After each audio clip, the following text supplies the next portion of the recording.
In this video, I'll be showing you how to insert logo in header in Word. It's a very simple method, so if you find this video helpful, be sure to drop a like and subscribe.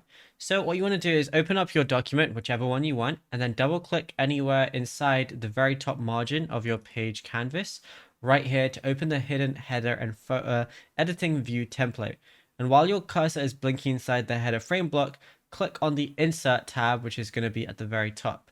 Now just make sure you have whichever logo you want and saved and everything. So all you want to go ahead and do is, while it's on the insert tab, click on pictures, which is right here, and then select this device. Now when you go over to it, it's going to show right here. Then just go ahead and find whichever image you want. So I'm going to select this one right here. And as you can see, it's now in my header. And now all I got to do is I can resize it or anything like that. And then yeah, it's as simple as that. There's nothing else to it. Now, if you found this video helpful, be sure to drop a like and subscribe, and check out all our other tutorials that we've been posting on the channel as well, because there is a lot to go through and you might find something that you don't know about yet.